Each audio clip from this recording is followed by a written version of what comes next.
نن به د ټولنې د یو ورک او له مینې ډک انسان په اړه درته ووایم. د هغه انسان په اړه چې د خپل عمر تر پایه د خپلې مینې اظهار نشي کولی او خپله مینه او محبت تل د زړه په ژورو کې د عمر تر پایه ساتي. پوهیږئ دا څوک دی؟ پلار. هو، دا شخص پلار دی. زموږ په ټولنه کې د پلار محبت د اولادونو سره هغه خالص او پاک محبت دی چې موږ یې تصور او درک نشو کولی. پلار د اولاد ذره غم او درد نشي زغملی. تل یې د اولاد څخه د سختیو او مصیبتونو په مقابل کې ځان سپر کړی وي. جالبه خو یې لا دا وي چې په شته غمونو او اندېښنو کې اولاد ته ځان خوشحاله ښایي او د شته دردونو حال نه وایي. واقعاً چې دا ځانګړنه فقط د پلار په وجود کې وي او بس.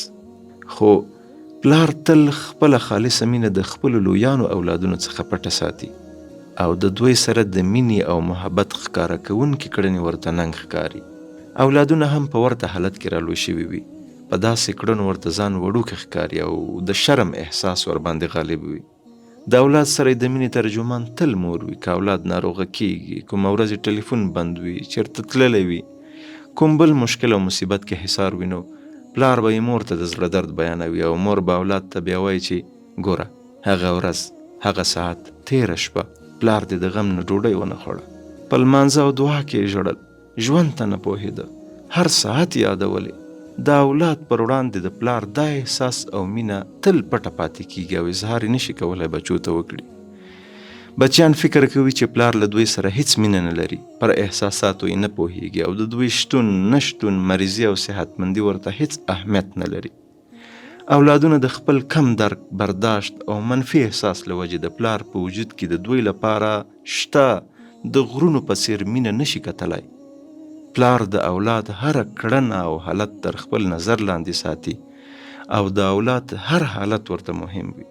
د ټولو پښتنو د ژوند همدا یو حقیقت ګرځېدلی چې پلار باید خپل دهشت او دبدبه ولري او اولادونه فقط له مور سره راحت او د زړه راز او نیاز ولري.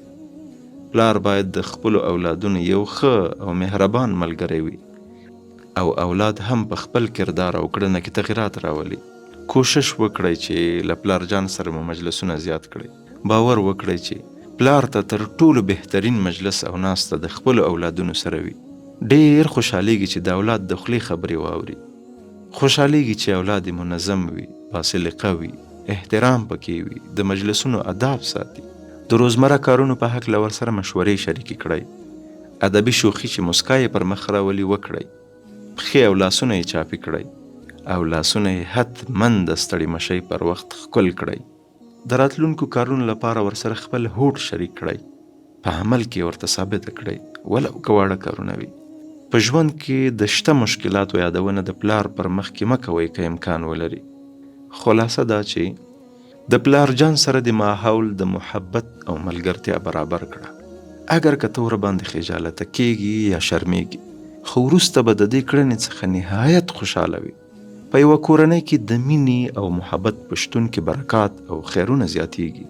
که غواړئ د خپلو اولادونو سره مو د محبت ډک ماحول ولرئ، په هغو کړنو مه شرمیږئ چې ستاسې د محبت اظهار ورباندې اولادونو ته کیږي او کورنۍ مو په داسې ماحول بدلیږي چې تل پکې یو بل ته احترام او محبت موجود وي.